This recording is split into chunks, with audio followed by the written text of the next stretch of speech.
Hello and welcome to ETAuto. We have here with me Mr. Deepak Jain, Managing Director of Lumax Group. Lumax Group is India's one of the largest component manufacturer, and they make various components for automobiles. Now as the industry is going for a mega change, let's find out from Mr. Jain how he is geared up for the change. Welcome to ETAuto. Thank you very much, Nikhil. We are at the cusp of major leap that in terms of technology, in terms of policy, that is going to impact you guys in a very big way. How are you ready? How are you trying to catch the opportunity as well as face the challenges? I think as you rightly said, there are multiple challenges. The auto industry per se over the last 18 months has seen several challenges and overcome it. Obviously demonetization happening, GST happening, the BS4 happening, all has taken a bit of toll on the industry. But I think this is all in the past. We are very, very excited about the first opportunity word the BS6 implementation in April 2020. Given the fact it's a major task, major challenge, and the industry has accepted the government's challenge of actually fast-tracking the implementation and actually migrating from 4 to 6. As far as the Lumax Group is concerned, obviously there is the flagship product, which is lighting systems. We see that there is going to be a huge technology shift happening on the lighting systems. You're already seeing that, but the implementation of BS6 will further fast track this basically technology shift. And what I mean by technology shift is from a conventional lighting, more and more we will actually get adopted is the LED type of lighting. Why LEDs? Because number one, the longevity, which helps on the safety, but also it consumes less wattage. And when you're doing on BS6 a lot more electronification on your vehicle architecture, you would need components which are currently consuming certain wattage to reduce that. And hence this whole trend and shift towards LEDs. Why we are excited about it is because we have a 35-year relationship with Stanley Electric. That's the only company also in the world which actually manufactures auto lighting and also manufactures its own LEDs. Hence, there's a lot of knowledge which is resident about LEDs. We have already made certain enhanced and proactive plans to localize this technology within India to meet our customer needs. We see that the trend is across segments, not just in passenger cars, but also now faster adoption in two-wheelers. So you will in future find two-wheeler LED lamps in headlamp and in tail lamps, which are already there. Tractors have adopted LEDs, and there is also commercial vehicles which are coming in. So we are pretty much excited for this. So what percentage of vehicle currently uses LED, and how do you look at this technology adoption when we expect that 100% of the vehicle, and what is the advantage of this technology being adopted? So as I said, the advantage of this technology is on the longevity. It's also onto the lower wattage. So of course safety, because the light emitted out there is actually a lot better in terms of the quality of light. Of course, lighting is always a very, very key styling appearance. So when you adopt LED, it gives you that much flexibilities. You've seen a lot of luxury cars on the road, Audis, the Mercedes, so of the BMWs, they have already been adopted LED technology, different kind of LED technologies, right? Again, intent of Lumax is to bring that technology at affordable pricing to the customer and localize that. That's the intent which comes out. We are seeing the new orders coming through across segments at many more LED applications. A simple example for safety would be DRL. So, daylight running lamp. And LED technology is a key technology for that, because you need the lighting to perform for a much more longer output in terms of DRL, and LED is the right choice for that. Other than that, on lighting, we are also seeing a lot of adoptions on technology shift, because let's say Lumax Group also is one of the largest gear shifter manufacturer in the country.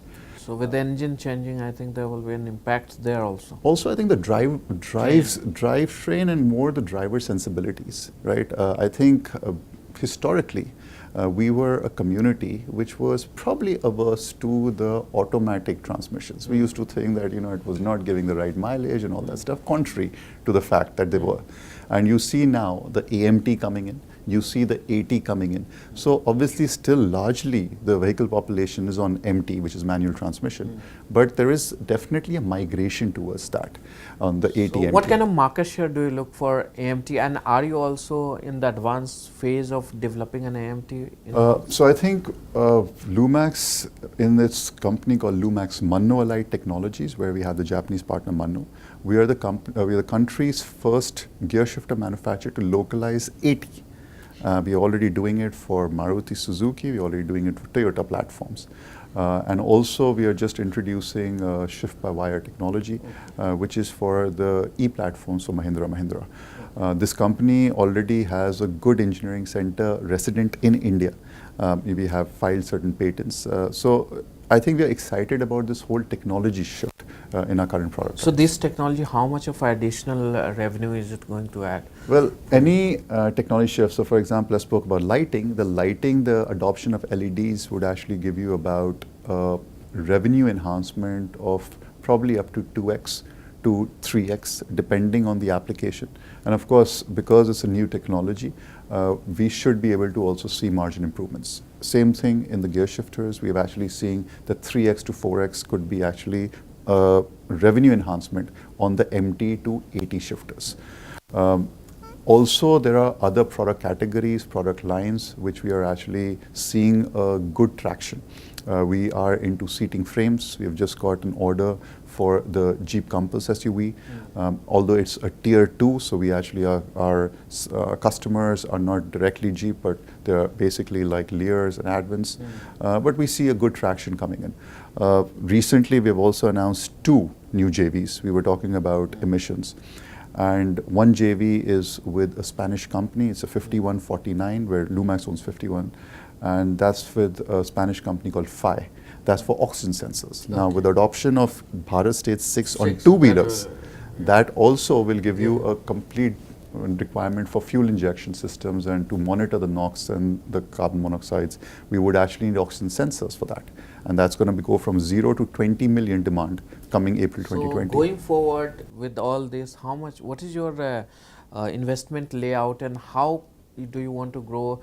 But I have seen a few companies, look at your Motherson's group, they have been very aggressive in terms of inorganic growth also. But your company and several other, they choose the path of joint venture or TA only. Why are you being so conservative, or we can say that why do you believe only in joint venture? I think largely it's again an issue of risk-taking appetite, but I think largely we as a business model are getting the best partners in the world, and our focus is on the Indian market. When we partner, we respect their territories globally. Of course, we have a very strong policy of following customers. If the customer tells us to go into a new geographic territory, we will follow that. However, currently, I think there is a lot of excitement in the Indian market itself, be it AMP plans, be it any other plans, you see a lot of future growth. Our intent is to get the right partner, right technology, right product, depending on the customer needs. As of now, for the Indian market, you ask for the outlay of the plans and investments. We expect that about in the next 5 years, we would be investing close to, as a group, 400 to 500 crores. This would go into expansion of brownfield sites, new greenfield sites, new joint ventures, and also very key will be on the technology, because we would like to have a good deep localization of designing in India, engineering in India. So we would be investing on the technology itself. And how do you look at your top line? What is your target for top line? Well, intent is that if everything grows and fires out, we should be able to double our revenues in about 5 to 6 years. That's the horizon. That's around 5,000-6,000 crore that you... Yes, but we don't chase revenue targets. The idea is to have financial stability. Looking at the plans or the steps you have taken, you're sounding quite conservative when it comes to top line. You're talking about your growth in the lighting segment, how you are prepared in terms of technology. You are quite geared up in gear division as well, and then other business as well. You talked about recent joint venture also. Then still being so conservative on the top line, is there any specific reason, or you are still not sure of policy, or you think that there will be major inconsistency again? No, I think we're, I think, don't get me wrong, I think we're very, very clear and bullish about the Indian market. As a rule, usually we don't chase top lines and give top line figures. If you see our performance is focused on basically the financial stability and improvement of margins. If you see our debt equity ratios, Ami says probably we are next year going to be debt free. Almost all our cash flows, whatever the future investments, we'll try and basically use internal accruals to do that. Of course, if required certain short-term debt, we do that. Point is that we want good quality growth. We will not just chase revenue just for enhancing revenues. We would want is good quality, stable quality of growth coming in. As said, our estimate is that we should be basically easily able to double the revenue sitting at what we are today. But even if you're not able to do that, our idea and intent is that whatever margins we are looking at, we would definitely be able to sustain and further improve onto the margins. So, the component industry is talking about becoming global. So, you do not have global aspiration. You are not talking about going out and acquiring company. You are why? What is taking you away? You are cash rich company. You just mentioned. So we will not do acquisition for the sake of an acquisition. Very clearly. Oh. Right. Again, the idea and intent is to very closely follow customer, understand customer needs. Today, very clearly for at least Lumax Group, the customer is saying that you need probably, or customer is saying that maybe we need to enhance our product category because there may be certain, let's say, a Japanese player, a European player who wants to come to India, and the customer sees that Lumax is a good fit, and that's where we do basically these joint ventures for the Indian market. Tomorrow the customer tells me, no, listen, why don't you go outside, do this for me? I will basically do that. But we are not a company which would just go in and do an acquisition for the heck of it. Clearly not. Also, financial prudence and financial stability, I think that remains the core. And the last is that we still want to focus on our core competencies, which is the auto sector, auto components. Our bandwidth of management and our resource pool is focused on growing the auto sector and auto space. Okay, that's your vision. That's our strategy.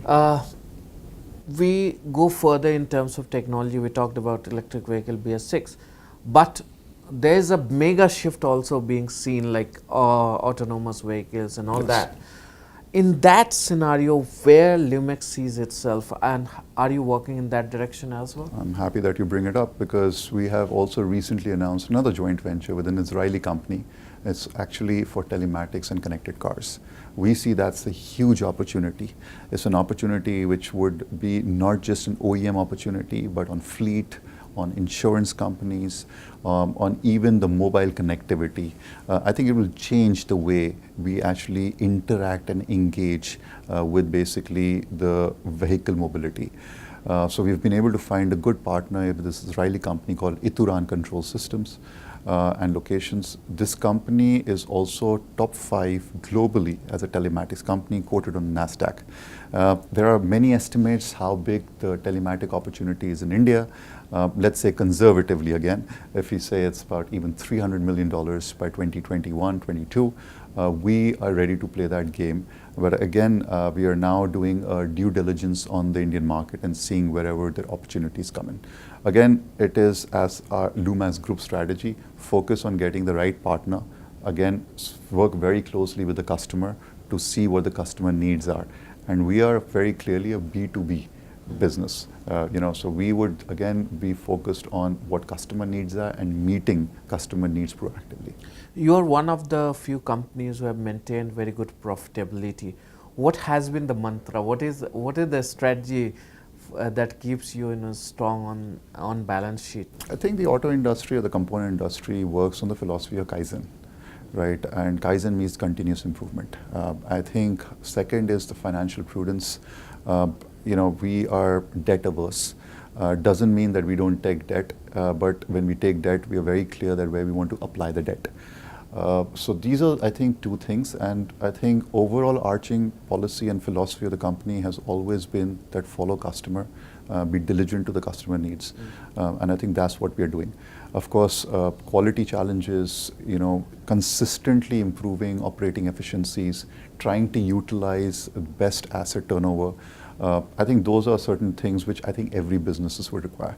But I think if you would ask me one secret thing, it's not the secret, it's very simple. Be diligent to the customer needs and be financially prudent. Thank you so much, Mr. Jain, for Thank giving you. us time. Thank you so much. Pleasure talk.